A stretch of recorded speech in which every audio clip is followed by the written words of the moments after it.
Morgen, welcome back to my channel. My name is Isabel and it's been a long time. I honestly had this whole video planned when I was gonna talk about how difficult this year had been for me and my decisions for stepping out of making videos and all of that stuff. But I really don't want to talk about that. I made this channel because I want to talk about books. And after a whole year of not talking about books on the internet, I am really excited to come back and tell you about all the books I read in 2023. But I thought it would be interesting if we try a new type of formatting, and I'm going to do my best to describe the books I read in 2023 in few words. You know when you buy a book and in the back it only says magnificent and you're like, what does that even mean? Well, that's what we're gonna do.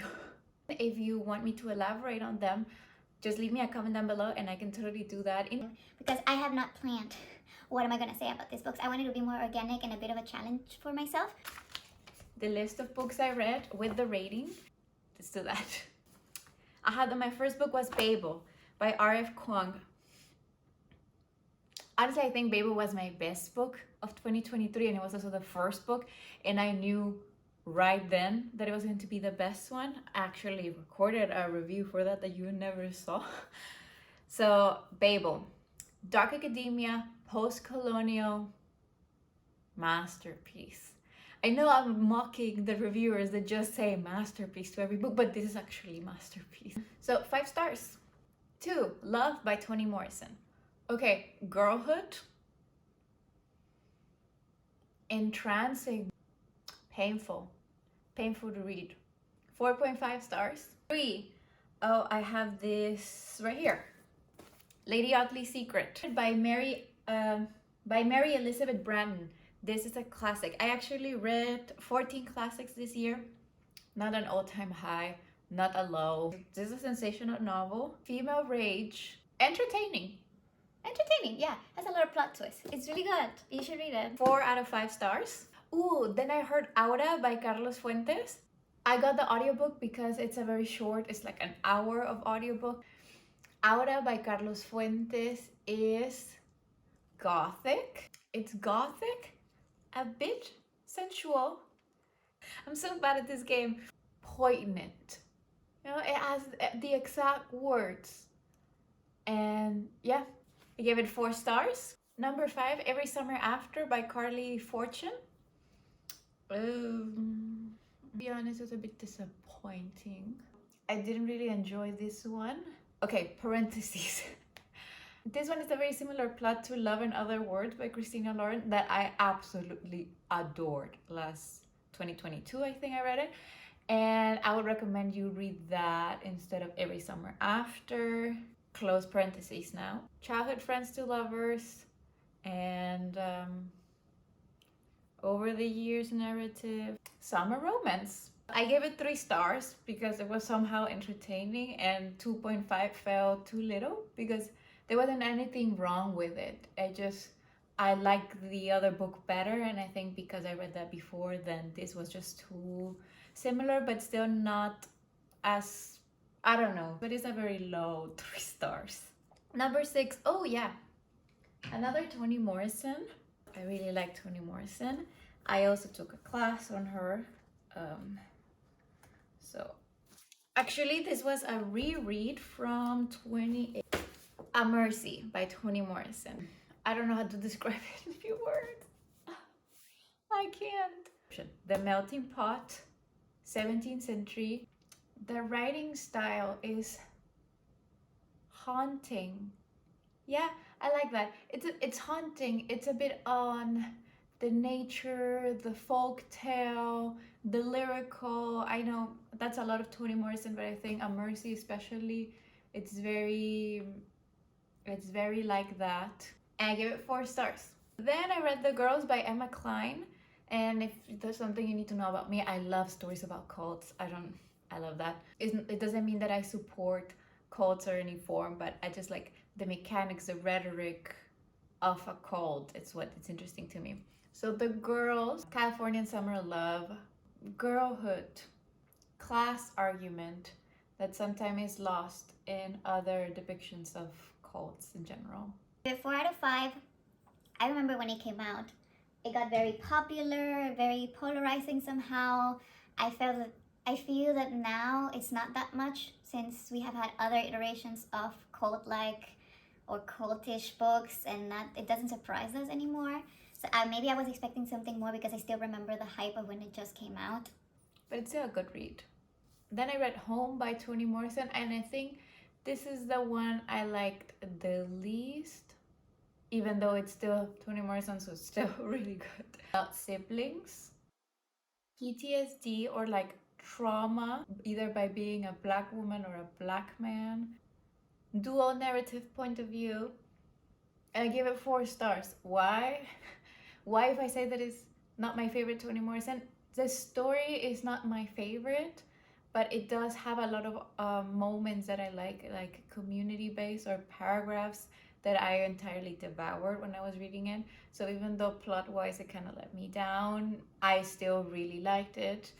And again, Toni Morrison. And then my next read, my 9th book, was God Help the Child by Toni Morrison. Again, very different.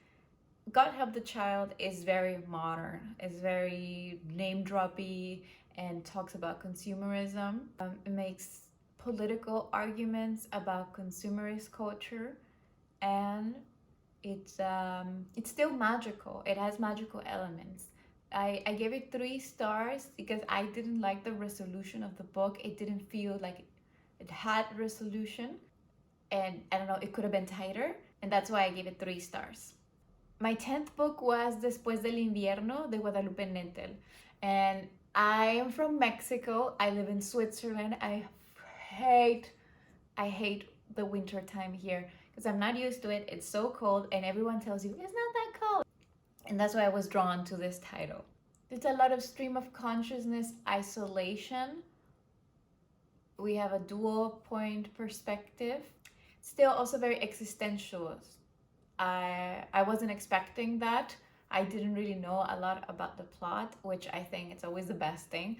So I recommend it if you want to get more into Mexican literature as well. If you like more like vibes more than plot. And I give it 4 out of 5. Next, I read The School for Good Mothers by Jessamine Chan. And I think Babel in this book and a few others in the list were those that really wanted me to like, it made me want to come back to YouTube because I needed to talk about it. It's about motherhood, surveillance. I mean, the expectations we have of motherhood, surveillance, double standards that we have, either racial or of gender. But it's just so much more. I still think about the ending. Such a good read. 4 out of 5 stars. Next was My Last Innocent Year by Daisy Alpert Floren. This is a debut novel, and I always try to give a lot of grace to debut novels. I think that the argument that was going for wasn't fully developed. A student-professor relationship that does give me the ick. It blurs the lines of consent, or it tries to show how consent can be tricky sometimes. Monica Lewinsky becomes a very important topic. I mean, it did argument, like the arguments were about the relationships of power, consent, a bit of class in there. It just didn't feel new to me. So I gave it 3 out of 5 because it was still entertaining. It was well written. It was just not that memorable to me. I did what I do best, and I went to an old favorite of mine, book that changed my life, as every other unstable girl on the internet appeared. Yeah, or at least that's what it seems on these days. 13th book, Taylor Swift's Lucky Number, was The Bell Jar by Sylvia Plath. I actually don't know how many times I read The Bell Jar, but this was the first time with this edition, illustrated edition. Gorgeous. Big. Describe The Bell Jar. The Bell Jar is everything. The Bell Jar is life. In a few words. The Bildungsroman, the female Bildungsroman. The female Bildungsroman, the coming out to the world as a poor but very smart girl. There's a fragmentation of the South that I always enjoy. And it's always relatable. It always rings true. Like, I read it first when I was 14, and then it was true, and it was true then, and at 16, it was true, and then at 18 it was true, at 21 it's true, at 23 it's true, today at 26 I can tell you it's so authentic. The bell jar, forever, forever, forever, forever recommending the bell jar. 5 stars. 14 was romantic comedy, Curtis didn't feel. I really enjoyed this one. It's funny. It is funny. It's refreshing, I think. Surprisingly profound. I give it 4 out of 5 stars, which was Happy Place by Emily Henry. I'm not usually like on the loop of what's coming out, but I knew that this was coming out because I'm a big Emily Henry fan. My favorite one is still Book Lovers. Complexity of Love in all its forms. It's still Emily Henry, so it's extremely witty. And number 3 kind of goes away from romantic tropes and it goes for something new, something a bit unexplored, which I enjoyed. So I gave 3.5 stars to Happy Place by Emily Henry. Then I read Sirens and Muses by Antonia Angres. Compared to my last Innocent Year, I felt like this was a bit more daring. This novel, it's like an art school, so privilege. I really enjoyed discussion of race and class and gender and sexuality in the art world, materialism, authenticity versus marketability, all that stuff. I really enjoy that. So I give it 3 out of 5. Then I read Our Missing Hearts by Celeste Ng. Oh, that was a good one. About dystopia, motherhood, love, surveillance, and it really makes you think, what would you do in that situation? It makes you reflect, have a lot of empathy. I gave it 3.5 stars. Ooh, then I read Berlin by Bia Sutton. I think this is another debut novel, if I'm not mistaken. Oof. Love.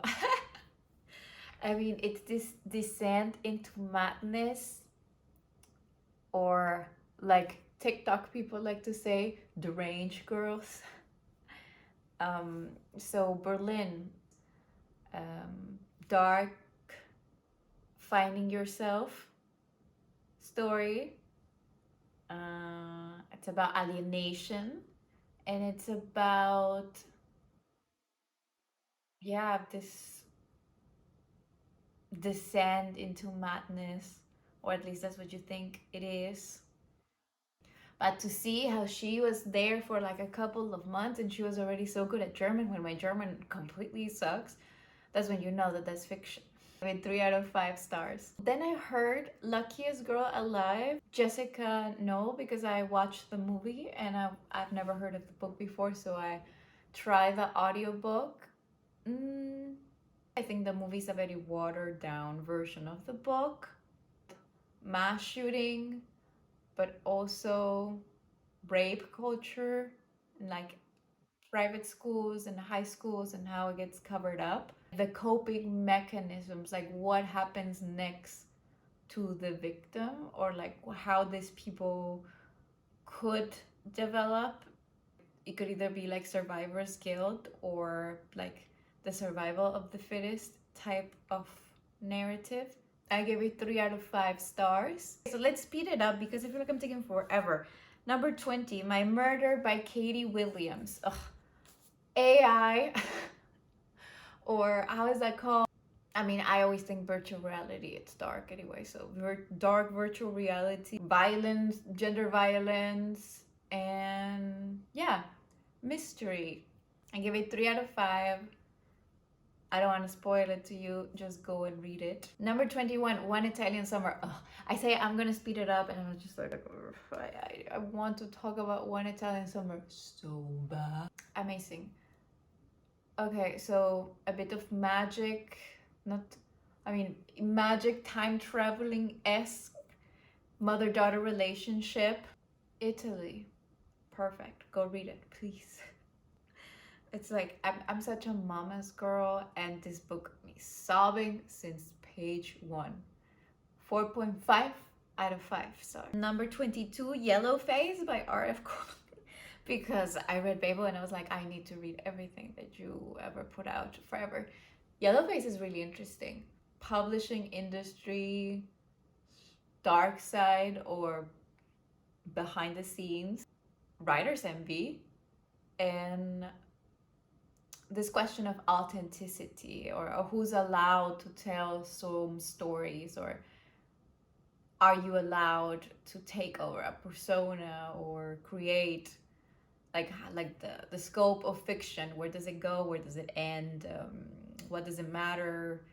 Your background as a writer, a really cool thing. I mean, it makes you think a lot, I feel, especially if you are a reader and potentially a writer or someone that likes to think about literature a bit as a whole, not just the piece of writing, but where does it come from? What does it do? What does it argue?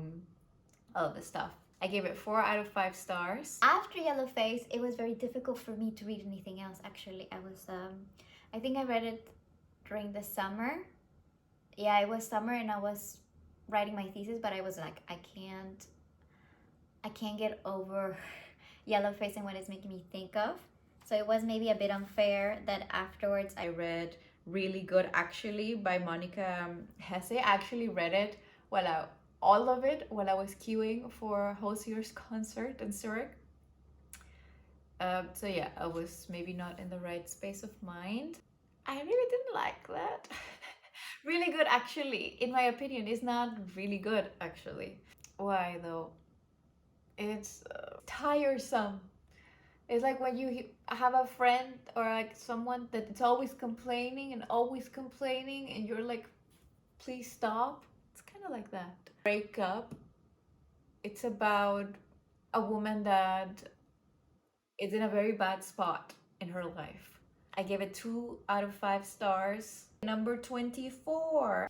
When you hear about number 24, you're gonna be like, okay, Really Good Actually didn't stand a chance being sandwiched between those reads. Because I read East of Eden by Steinbeck. Every summer I pick a book that I feel it's like a piece of literature that is important for me to read, that maybe I haven't encountered in my academic journey. And this year's pick was East of Eden. Well, how can I summarize this without turning into a 30-minute video? So it's an intergenerational story, a Californian story. It's about the Salinas Valley of 2 families.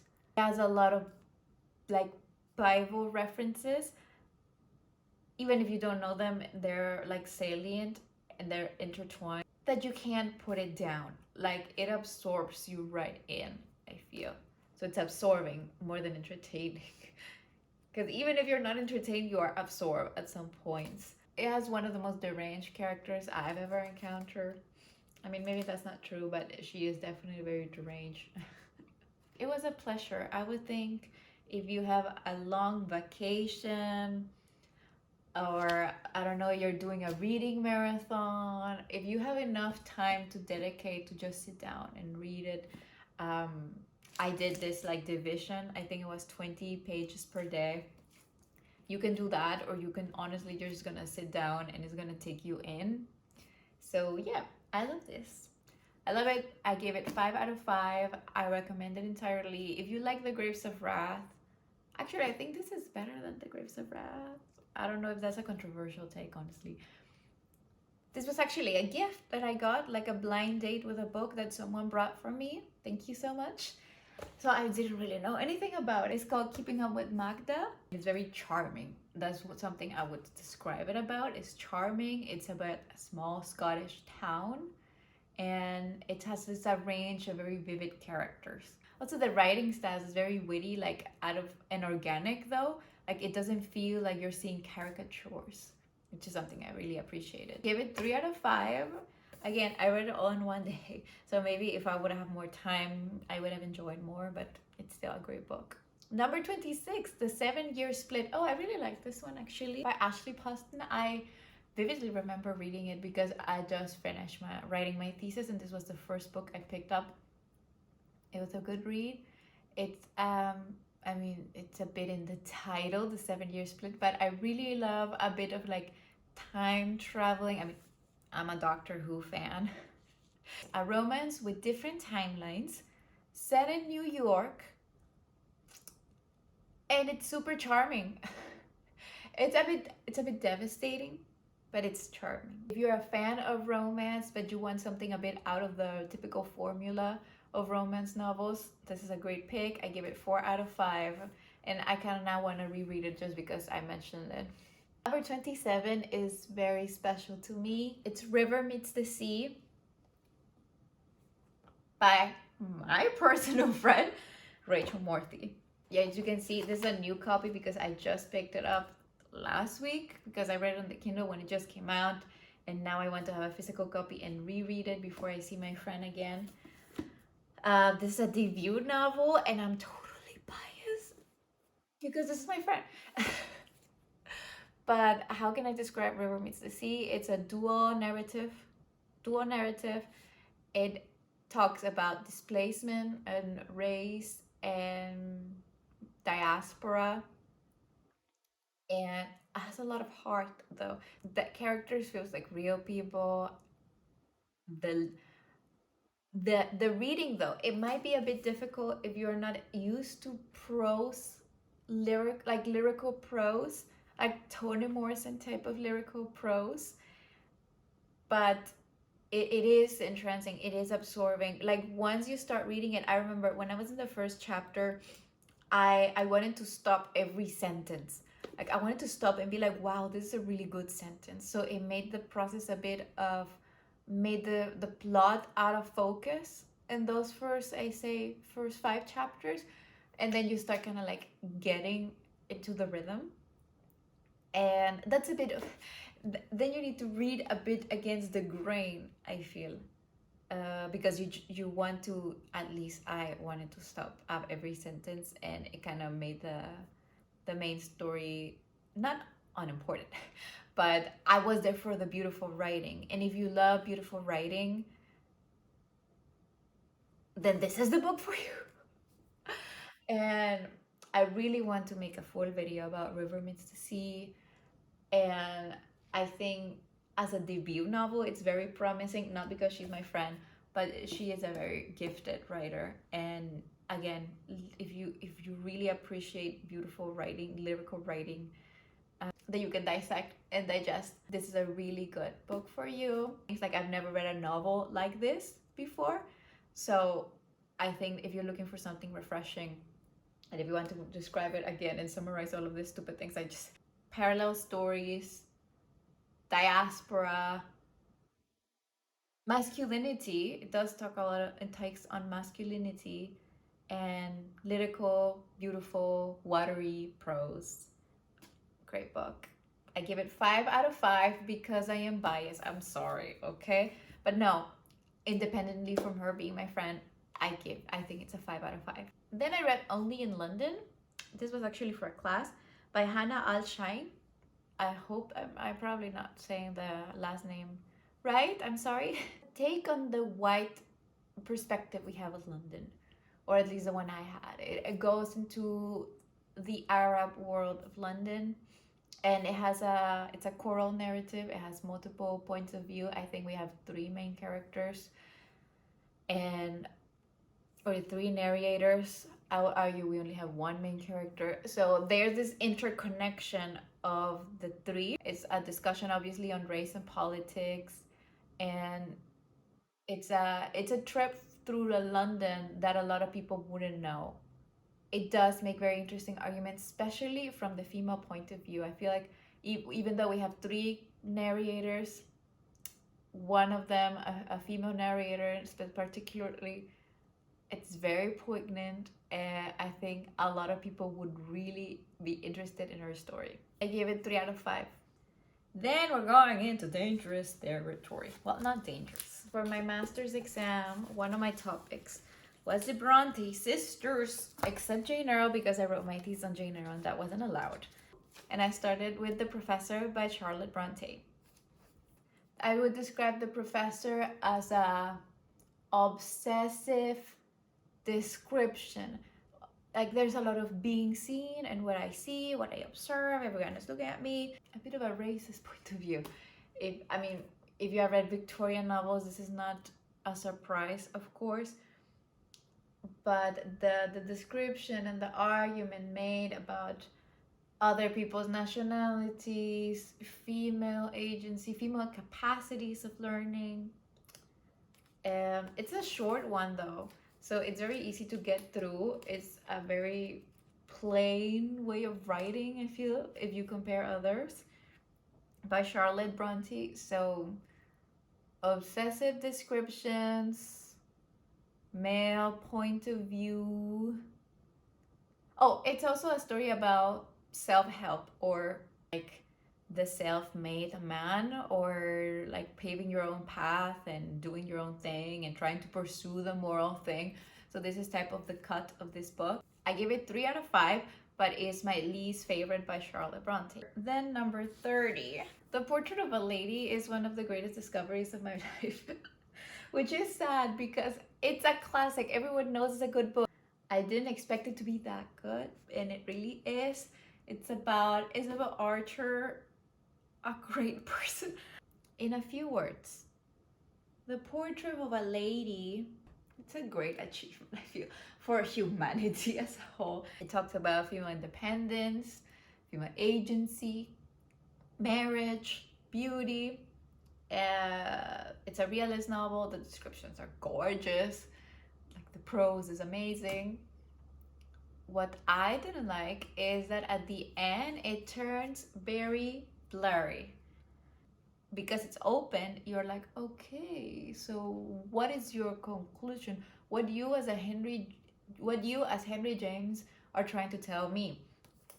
I mean, that's a choice. It's just gorgeous. You have to experience it on your own. 4.5 out of 5.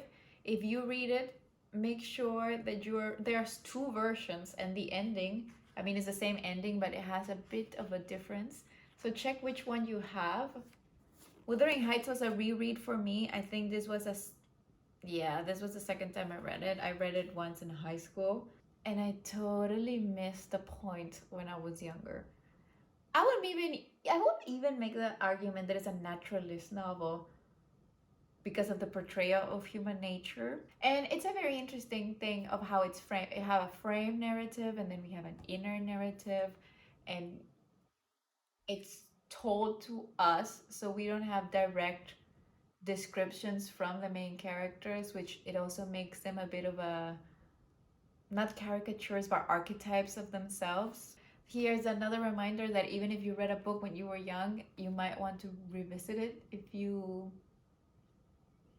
thought, well, I don't see the point of this, or I don't see the hype about this, especially if it's a classic. Maybe you weren't ready. I was definitely not ready for Wuthering Heights. And even though I enjoyed it both times, I saw different things. Psychological, but also physical violence, gothic. Interesting way of framing the story. It's a 3 out of 5.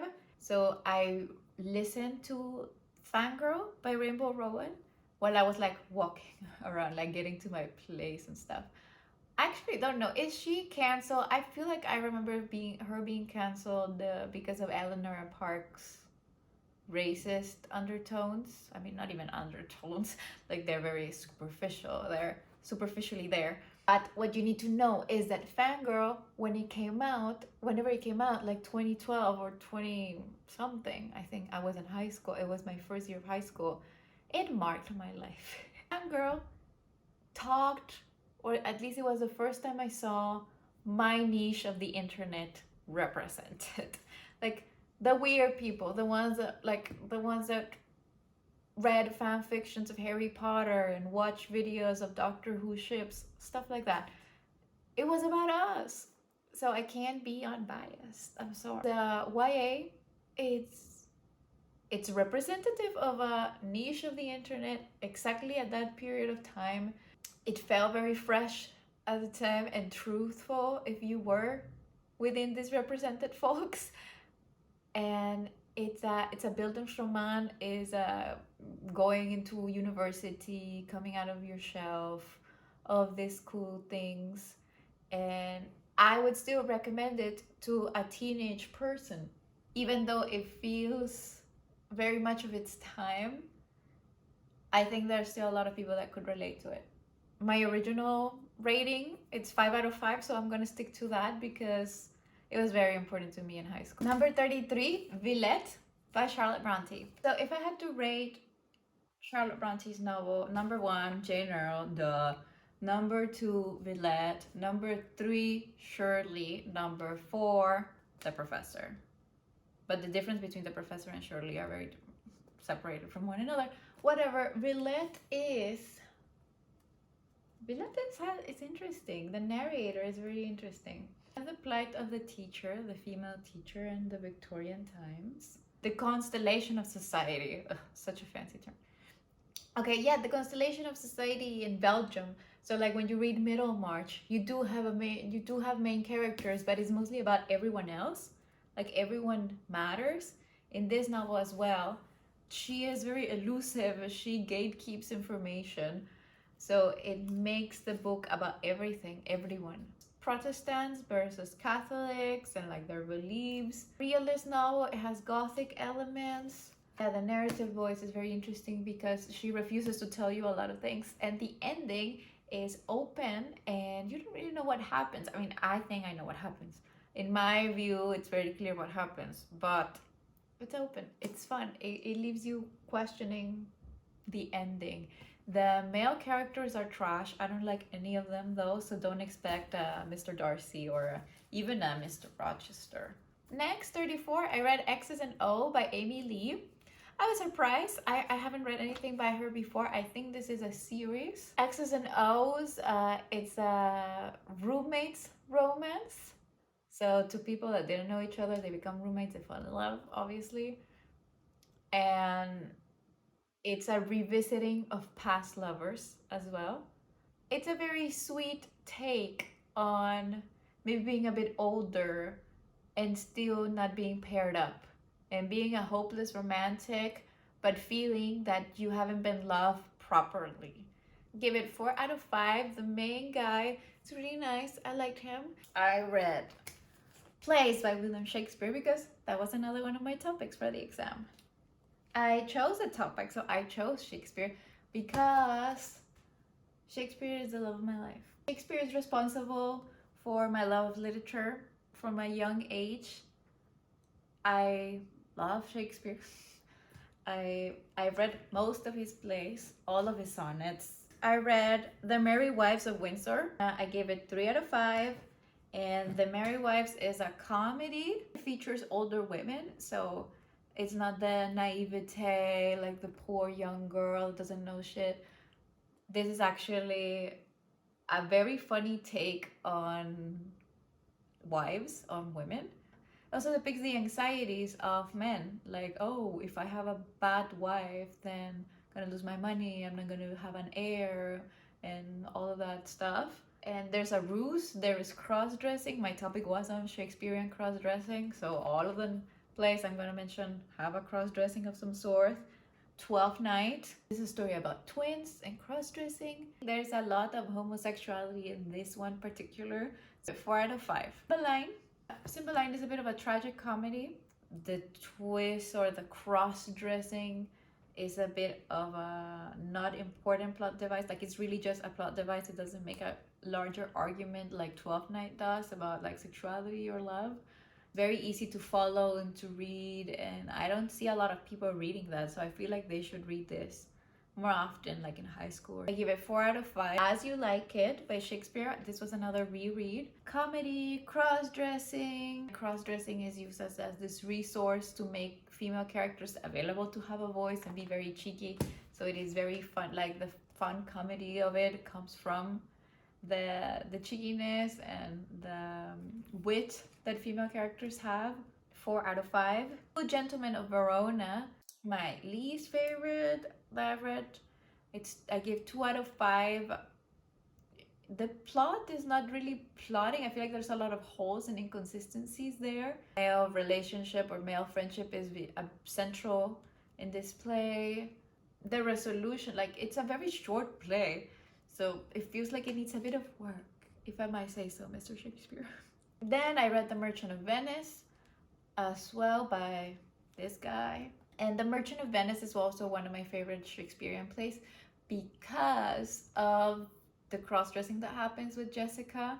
I'm not gonna go into big details because I don't want to spoil anything, but I really like that there is this expose on female abilities and female intellect, even though it's a comedy. It ends with the wife and with the typical resolutions, but if you're looking for a badass girl, you find it in The Merchant of Venice. Give it 4 out of 5. And that is all from Shakespeare. I tried to do that as fast as I could. So I just gave you all the Shakespeare in order, but then in between I also read Agnes Grey by Anne Bronte. Agnes Grey gets a bad rep. It's a story about a governess. It's a story that has a lot of moral and religion views. And it's a story, if you like introspective narrators, then Agnes Grey is a great example. Like, you need to open your eyes and not come in with a judgy point of view. Don't expect it to be Charlotte. Don't expect it to be Jane Eyre. But something is happening here. I like it. I give it 2 out of 5 because to get to the middle, when it's getting good, it feels very like the big setting up could have been shorter. Even though it's a short novel, I feel like there's a lot of things at the beginning when I'm like, okay, yeah, I get it, just do the thing. But I feel like the beginning is a bit slow. Then I read My Husband by Maud Ventura. I saw this book everywhere on Instagram and I was like, okay. Because the whole novel is, I think, a week or 2 in the character's life, but there's a lot of description. So it's very stream of consciousness. It's French, so there's a translation, and it also talks about French to English translations, but it's about power dynamics in marriage. And as I always say, all relationships are intrinsically about power, like with anyone. And I feel like this novel really represents that in a super entertaining way. These people are completely psychotic way. It's a good read, honestly. And it's one of those novels when you realize that you are agreeing with the narrator, you're like, oh my god, what's wrong with me? Why am I agreeing with this person? My Husband, 3 out of 5 stars, because I would have liked that last chapter to be a bit longer. La Genara by Rosina Conde. La Genara is a epistolary novel about 2 sisters, and it depicts the differences between like living at the center of Mexico and living at the north of Mexico at the border at Tijuana.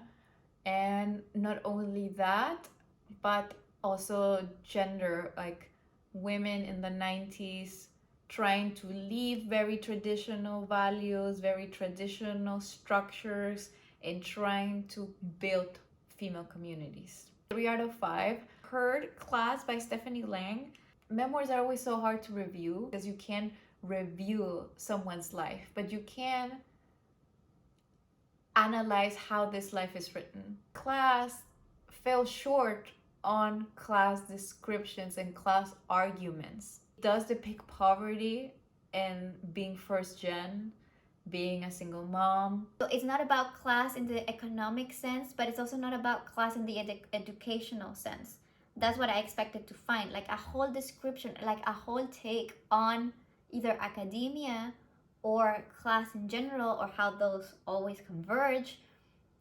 And it wasn't that. It was a memoir about Stephanie Lang and her life. Maid was about being a maid, and Class is not that much about educational and class injustices as it is about Stephanie Lang. 3 out of 5. Read La Flor de la Playa y otras novelas cortas, so other short stories by Carmen de Burgos. Turn of the century, pre-Civil War in Spain, about feminism, social class.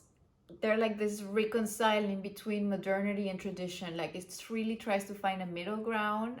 I give it 3 out of 5. Lastly, I read Rouge by Mona Awad. and I'm dying to talk about it. My most visited video is my bunny review to this day. And I think Rouge is so much better than Bunny. Mother-daughter dynamic. There's a mirroring. The mirror is very important in there. So it's a mirroring. And because of the image of the mirror, it's also about the face, the beauty, the body. It's about beauty. It's about codes. It's mostly about mother-daughters though. I gave it 4 out of 5. I think it's way more elegant than Bunny. Although it's not as maddening as All's Well, it's a nice in-between. And with that, that's the end of the video. I hope some of these titles seem attractive to you. There is a wide variety of them. If you want a full video, or if you have read some of these books, leave your comment down below. And this is who I am. I think that overall the books I picked were good. I enjoy all of them. I significantly reduced the amounts of books that I read, which is normal. I will always be reading, and I hope some of you will always be interested in what I have to say, and if not, that's also okay. That's all from me. Have a great new year, and I will be seeing you in 2024. Bye!